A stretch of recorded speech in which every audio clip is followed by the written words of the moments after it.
Hi there, I'm Craig.Stevens, and this is the FranklinPodcast.com. I have somebody that I want you to meet. Marshall, let Marshall introduce himself. But if one thing that I really appreciate about Marshall is he has a heart for the community and he has a solution for a big problem. And so, Marshall, I'm going to let you expand on that. You say anything you want and go and tell us a lot about what you're doing and how it helps the community. Yeah, absolutely. And thanks, Craig. I really appreciate the opportunity to join you today. I'm Marshall Crawford, President and CEO of the Housing Fund, based out of Nashville, Tennessee. We are a private nonprofit community development financial institution that was created in 1996 to address the affordable housing crisis in Nashville at the time. And here we are, in 2024, and we're still dealing with an affordable housing crisis. But the Housing Fund provides resources and creative leadership to help individuals and communities create and maintain affordable and healthy places in which low to moderate income people live. I've been the CEO since 2017, providing an opportunity to take the Housing Fund to another level.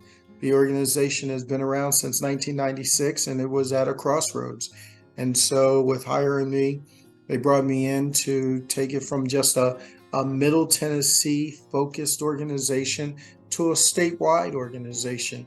And today I'm happy to tell you that we operate in Memphis, Chattanooga, Knoxville, making our way to develop partnerships and resources in East Tennessee as well, but still very heavily concentrated in Middle Tennessee, really trying to address the affordable housing issue. I'm incredibly proud to reflect on the remarkable milestones that we have achieved over the years. Since 1996, we have helped over 4,400 first-time homebuyers receive more than $37 million in down payment assistance loans. We've also provided more than $89 million to finance over 3,200 individuals and organizations to purchase, rehab, and construct homes for low to moderate income individuals and families and communities throughout the state. We've been able to leverage over $600 million in capital by working with different financial institutions and other organizations to be able to address this particular issue.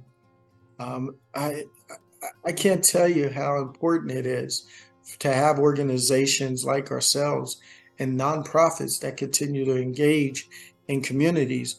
But it would be an understatement to tell you that the affordable housing issue is not just a nonprofit and government issue.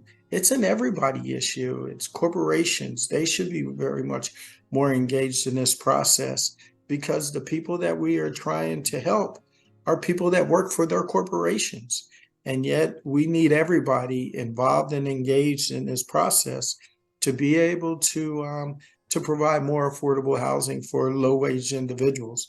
And I say that because when we talk about affordable housing, I always say affordable housing is an income problem. When you think about it, people make a certain amount of money, but yet they can't find housing to support the income that they make, for the simple fact that when you think about the people that are trying to sell a unit or rent a unit, it's also income for them. So we're both dealing with an income problem. People are trying to generate income for their families, and then people have a limited income for their families. And when you have those two elements competing against one another, we have friction in the community of affordable housing, because it's really tough in being able to do it. I was just on a panel just recently, and I told people, we get amnesia with the older that we get. I remember when I bought my house when I was in my early 30s, and all the things that I had to go through, and being able to save, being able to make a budget, take a home buyer education, and all of those things to be able to get a mortgage. And yet when we get 50s and our 60s, we forget And then we're talking about we don't want people to live in our communities with affordable housing, not in my neighborhood, not in my backyard. NIMBYism that really fights it, because we get older and we get more money and we make it up and we forget about the people that are coming behind us and the challenges that they had and are the same challenges that we had. And so when I bought my house, it was about 170,000. Today, that same house is 400,000. How is somebody of low income expected to be able to do the things that I had to do to get my house in the same? And then we're complaining about we don't want them living in our neighborhoods because they're low to moderate income individuals. Fighting that fight is difficult on a regular basis, but we got nonprofits out there that continue to work collectively together to be able to address this issue around affordable housing. But we also need everybody participating. We need updated policies. We need updated laws. We need updated zoning issues. All of these things have to come into, addressing the issues of today and not having us continue to implement policies that were created back in the 60s, because it doesn't work today. It doesn't allow us to do the things that we need to do. So we continue to fight that fight and trying to help collectively address the issue around affordable housing from a very holistic standpoint. The Housing Fund, again, we're providing resources to individuals and also to developers. Developers need access to capital the same way that individuals do to get into homes. And we help fill that gap by providing mezzanine financing to those developers who need a little bit more equity to be able to get the deal done. And so we work with both for-profit and nonprofit developers. Yeah, Marshall, I love the passion in which you talk and tell you obviously care. You said mezzanine financing. What does that mean to people like me that may not have your vocabulary? Absolutely. It's gap financing. So when you think about down payment assistance, it's really gap financing. Individuals who don't have closing costs and the down payment, that's gap financing for them to get in a house. Well, we provide the same thing to developers. It's gap financing, or mezzanine financing is the term used by bankers and those in that space, but we provide that gap financing. A developer will go out and get a loan from a bank, and they may do a 75% loan to value. So the developer still has to come up with 25%. Well, the Housing Fund is able to step in and provide them with the additional capital for them to be able to get the deal done. And so that's where we are filling the gap. Our whole business model is set up about filling gaps, gap financing, to help individuals get to where they need to get the access to the resources they need to be able to accomplish the goal of getting in a house or developing affordable housing units. That's really good. That sounds very important. I've done a few of those, and I can see how I should have met you earlier. Because it taught me something new. Plus that would have been a real asset to what we were trying to do. Instead of taking your own money and pulling it out of your house and everything, or doing a line of credit on your assets and everything, we're able to come in and allow you to preserve some of that equity. And so for-profits developers love that. Even the nonprofit developers love it. A lot of the times nonprofit developers get grant resources, but yet the grants are on a reimbursement basis, meaning that they have to spend the money and then submit for reimbursement. Well, we come in and support them in that regards. We know that they have grant money, so we're able to give them the capital that they need to be able to get in. Then when they get their grant resources, they just pay us back and able to keep it moving along as well. That's very good. So one of the things that struck me, you mentioned this, that you gave an example of the inflation and how now it's cost so much more. Nashville changed so much. We were lucky. We bought at the bottom of the market. We bought a short sale, and so we got a really good deal. And now I don't know how we would have been able to live where we live if it wasn't for all of that. It's just that That's right. that change in the whole environment. That was only a few years ago. What are you Yeah, finding the future holds for us?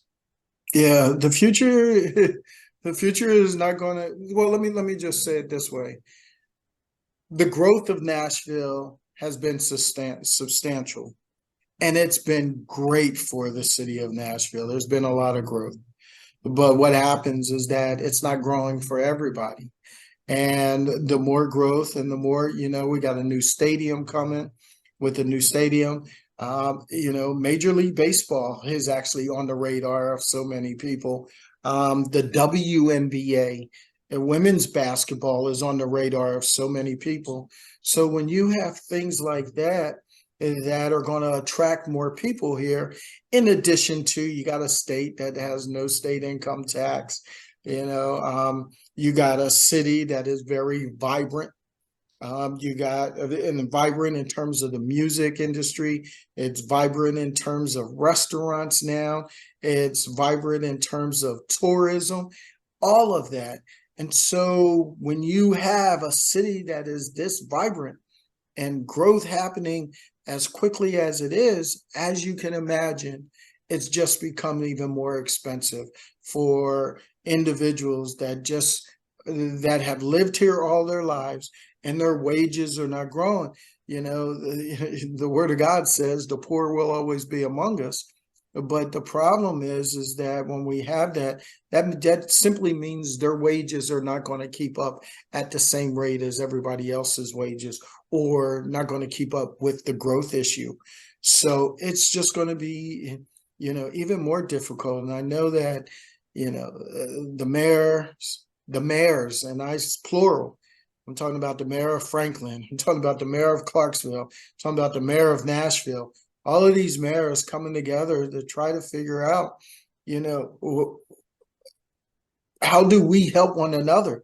Because what happens in Nashville also affects what happens in Franklin, also affects what happens in Clarksville, Gallatin, all of these places. And Nashville is the primary driver. So the decisions that are being made in Nashville are also impacting, the outer regions. We always say nowadays, you have to drive until you qualify, and from a home ownership or even finding rental.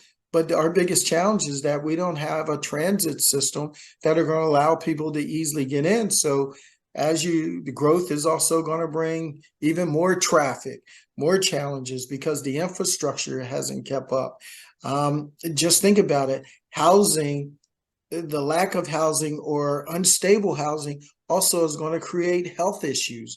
People stress, the stress level that comes when you don't have enough money to be able to get to your job. You don't have enough money to pay your rent or to pay your mortgage, or even meeting property taxes. Property taxes are increasing significantly. And people that have owned their homes for so long, they don't escrow anymore because they don't have a mortgage. So where do they get the resources to keep their property taxes up, or they could lose their house to defaulting on their property taxes? All of these things, are a result of the growth that happens. And so having so many individuals in place or organizations to try to address this, people are saying, how do we solve it? Well, that's almost like, how do you solve poverty? How do you solve, all of these things that, make people a whole lot of money? And you know what? The lack of affordable housing makes a lot of people a whole lot of money. But yet we still got to do the work that we do to try to mitigate some of those circumstances. Yeah. And so, I'm a industrial and systems engineer by training. And so the systems archetype related to that is the tragedy of the commons. And that is that, once it's kind of like you need a road, you build a really great road with the data you have, but when you build it, they come in numbers that break the system, right? Yep. So that's the tragedy of the commons. And so I see that in Nashville, like you're explaining that kept going through my head, that with our growth and with our prosperity comes the tragedy of commons that breaks the system and everything else. And I can relate to a lot of what you said, because there's many times in my life where I was laid off or something. And I have Mhm. 5 kids, and they're all starting with the problems that you just outlined. That's right. That's right. And And it's critical. And I'm a systems processing guy as well. And when you think about the housing system, it's a very broken system. And well, let me put it this way. It's not necessarily broken. There are fundamentally some good foundational pieces to it, but it's very antiquated. And meaning that we gotta improve it at the level that it sustains the economy and the people that live in this economy today. And we haven't done that in a way that improve that housing system to fulfill and meet the individuals that live in it today. Because our kids are, and our grandchildren are trying to navigate a system that we had a difficulty navigating when we were younger, and that our parents had a difficult time in navigating when we were children, but yet we're all still operating in that same system. And it's a system that was not created equal for everybody, meaning that when you look at people of color, they had a very difficult time because the system years ago didn't support and operate for them. Well, when you look at the homeownership rates today, that system still is not working to the advantage of people of color. 75% of white Americans own their homes. 75%. That other 25% is not where homeownership is going to come from. Those are individuals that are okay renting and doing whatever. So squeezing it out another 25% and getting 100% is almost impossible. But yet, when you think about the economies of scales and how economics really helps, it helps when homeownership is attained by everybody. And when you have African Americans that are around 46% or 42, 43%, and you have Hispanics that are basically around 48 to 50%, there's where the room of growth would happen. But when you think about society today, with interest rates being where they are and the cost of housing being, it's almost impossible, especially for those populations that have the least amount of wage growth that sustains them. So there is, again, we're dealing with a system that doesn't work for everybody. And there are a whole lot of changes that are happening. And being a systems engineer, you'll know if you got a converter belt or you have something that's happening and there's a kink somewhere in there, if you don't fix that, then it's not going to produce the results that you're trying to produce. that's right. It's a whole chain of events, and each one of those Right. chain links have to be strong. What Absolutely. something else you said to remind me. So when I was going, I was the first guy in my family that got a degree, right? Yeah, And me so, too. and so when I was going through, I worked 3 or 4 jobs, right? So I washed dishes, I was a bartender, I did the pool and lawn work around Holiday Inns. I did, I did I scraped snow, all kinds of things. And I just expected my kids to be able to do the same to pay their way through. There's no way. There's no way kids can do that now. Price has gone None. up to the point I paid $700 for a quarter, Yeah. to go through school. And now it's, $1,000 a class or $7,000 for just the class. And then you got to live, right? And That's right. so, and it's just, I can't imagine. I put too much pressure on my kids thinking they could pay their own ways through. But I was surprised that no Yeah. longer works. And Yeah, so, and it doesn't. yeah, None whatsoever. They can't finance school the same way that all we had to do was work hard. And you know what? We'll figure it out. For me, I had to go into the military, go into the military, do what I need to do. And then when I got out of the military, they told me I still only had $36,000 to go towards school. So I graduated from college in 2.5 years just so that I didn't have to take on student loan debt. There's no way that you can expect any kid today to do something like that. Yeah, especially with no skills, there can't be plumbers. They can't be, That's right. they real hard. My dad used to say, learn a craft, right? And plus Yeah. you got this as a backup, right? And Yeah. so I just don't know how they do it. I mean, and then they come out in so much debt that their whole lives are owned to somebody. Absolutely. But yeah, I can really relate to that. I think we're pretty close. I mean, you could say a lot more, so maybe we can have another podcast at a different time. So give us ways that people can get a hold of you, maybe who should talk to your organization, maybe a phone number, email addresses, and say that a couple of times so people can write it down. And we'll also put it on our podcast description also. Absolutely. The best way is go through our website. Our website is thehousingfund.org. You go to our staff, you'll see all of our staff is listed there. Their phone numbers are listed there as well. There's an email link that you can get to us also to be able to address any questions that you may have around home ownership. And this is both for individuals that are trying to obtain affordable housing and those developers that are trying to build affordable housing or community facilities as well. We're more than happy to have those discussions. We have mortgage advisors and we have a relationship managers that can work with the developers as well. So again, through our website at thehousingfund.org, again, if you go under our staff directory, you'll see our staff there and their phone numbers are listed. Our main phone number is 615-780-7000. 615-780-7000. That'll take you to our main operator, and then you can toggle and look for to see who you want to speak to, and just press the number of a mortgage advisor or relationship manager to have some initial discussions with you. So again, our website at thehousingfund.org is the best way to connect with us. Very good. Very good. So Marshall, I really appreciate that. This has been the FranklinPodcast.com. And just to kind of throw our sponsors can get a little bit of information out.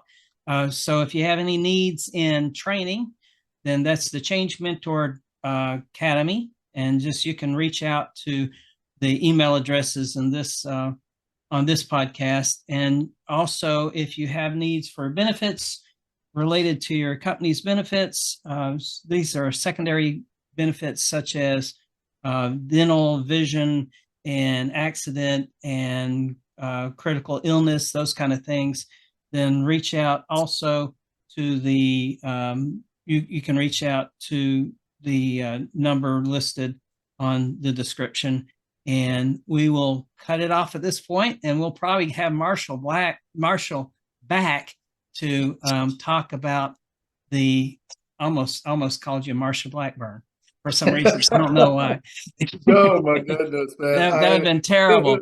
But for some reason, I know Marshall personally, so yeah, she's I mean, I know her too. That's the reason I had her in my head when I said Marshall. It came out for some reason. But I don't know where that came from. But so anyway, so he will probably have him back, and this next time maybe he can tell us about some of the problems he solved, because he's a professional. Obviously he's got passion, obviously he's got a great mission, and I'm sure he's solved some systems type problems in the past. So we'll maybe have him on the Change Mentor podcast, because it sounds like he has a lot of more stuff he can add. But thank you for tuning in, Marshall. I'll let you say the last word, and then we'll go. Absolutely. Well, again, Craig, I really appreciate it. And for all of you who think affordable housing isn't for your backyard, just think about it when you were trying to get your affordable housing. We got to continue to support those individuals and make it possible for everybody. Thank you. Thank you. All right.